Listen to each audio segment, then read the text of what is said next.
నీరు లేని బావి దగ్గరికి, మనీ లేని మనిషి దగ్గరికి ఎవరూ రారు. అలాగే ఆకులు రాలిన చెట్టును, అవసరం తీరాక మనిషిని ఎవరూ పట్టించుకోరు. ఎవరు నమ్మినా నమ్మకపోయినా ఇదే పచ్చి నిజం. గుర్తుంచుకోండి, కన్నీటి చుక్క కారిస్తే కాదు, చెమట చుక్క చిందిస్తేనే విజయం సాధించగలవు. మీరంటే ఇష్టమున్న వారిని ఎప్పుడూ అశ్రద్ధ చెయ్యకండి.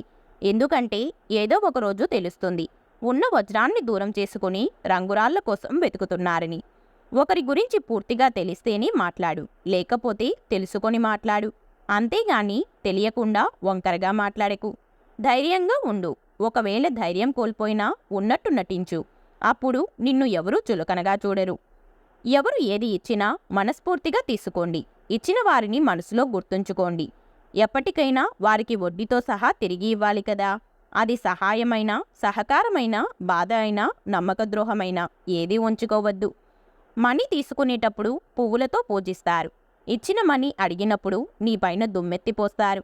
రేపటి గురించి ఆలోచిస్తూ ఈ రోజును వృధా చెయ్యడం మూర్ఖత్వం. నిన్న జరిగిన దానిని నేడు కూడా తలుస్తూ చెయ్యాల్సిన పనిని వదిలేయకూడదు. పుస్తకంలోని గొప్పతనం అందులో ఉండే విషయం మీద ఆధారపడి ఉండదు. అది నీకు అందించే ఆలోచన మీద ఆధారపడి ఉంటుంది.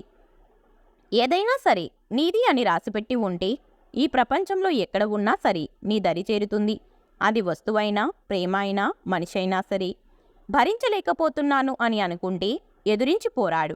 పోరాడలేకపోతున్నాను అని అనుకుంటే భరించి బ్రతుకు.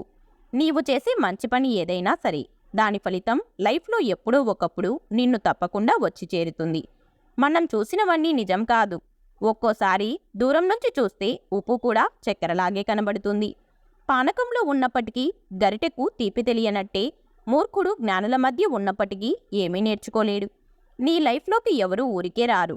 సృష్టికర్త వారికి ఏదో ఒక పాత్ర నీ జీవితం కోసం ఇచ్చి ఉంటాడు. చిమ్మ చీకటిలో ఉన్నప్పుడు చిన్న దీపం ఎంత వెలుగునిస్తుందో, మీరు బాధలో ఉన్నప్పుడు మీ మనసుకు నచ్చిన వారు ఇచ్చే చిన్న ఓదార్పు కూడా కొండంత ధైర్యాన్ని ఇస్తుంది.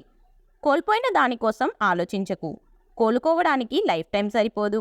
ఆశ, ఆలోచన అనేవి నీళ్ళలాంటివి. వాటిని మళ్లించాలి కానీ మాయం చేయలేము. కొబ్బరి చెట్టు ఎత్తు పెరిగే కొద్దీ పాతమట్టలు రాలిపోతుంటాయి. అలాగే మీలో జ్ఞానం పెరిగే కొద్దీ తన పర భేదాలు తొలగిపోతుంటాయి. చలనం లేని రాతిని కూడా చెక్కడం మొదలు పెడితే శిల్పమవుతుంది. కదల్లేని రాయిలోనే శిల్పం దాగుంటే పరుగులు పెట్టగల నీలో గొప్పగా బ్రతకడానికి ఏదో ఒకటి ఉండే ఉంటుంది. ఒక్కసారి ఆలోచన చేసి చూడు. నీవు ఇష్టపడే ప్రతీదీ కష్టంతోనే దొరుకుతుంది. కష్టపెట్టే ప్రతీదీ ఇష్టపడడంతోనే మొదలవుతుంది. నీకు శత్రువులు ఎక్కువవుతున్నారు అంటే కారణం నీవు తప్పు చేస్తున్నావని కాదు, నిజాలు మాట్లాడుతున్నావని అర్థం. మీరు చూసినవన్నీ నిజాలు కానప్పుడు విన్నవాటి గురించి వెంటనే ఒక నిర్ధారణకు రావడంలో అర్థం లేదు. తెలివైన వాడికి ఫ్రెండ్స్ తక్కువగా ఉంటారు. కారణం వారి ఎంపికలో పొరపాట్లు ఉండవు కాబట్టి. లైఫ్ అంటే ఎదుటివారిని సంతోషపెట్టడమే కాదు, నీ సంతోషాలను ఎదుటివారితో పంచుకోవడం కూడా. కొన్ని సంఘటనలు చూడకపోవడం మన కళ్ళకు మంచిది. కొన్ని విషయాలు వినకపోవడం మన చెవులకు మంచిది. కొందరి గురించి ఆలోచించకపోవడం మన మనసుకి మంచిది. ఉన్నవారికి కష్టం వస్తే ఊరందరూ చుట్టాలే, లేనివారికి కష్టం వస్తే ఆయన వాళ్ళు కూడా పలకరించరు. చిన్న చిరునవ్వు మీ బాధలను కాల్చివేస్తుంది. కాబట్టి ఎప్పుడూ నవ్వుతూ ఉండు. ఒకరి వ్యక్తిత్వాన్ని వేలెత్తి చూపే అధికారం ఎవరికీ లేదు. ఒకరిని నిందించే ముందు నాకు ఆ అర్హత ఉందా లేదా అని మిమ్మల్ని మీరు ప్రశ్నించుకోండి. కష్టం అందరికీ శత్రువే, కానీ కష్టాన్ని కూడా చిరునవ్వుతో స్వీకరిస్తేనే సుఖమై నిన్ను ప్రేమిస్తుంది.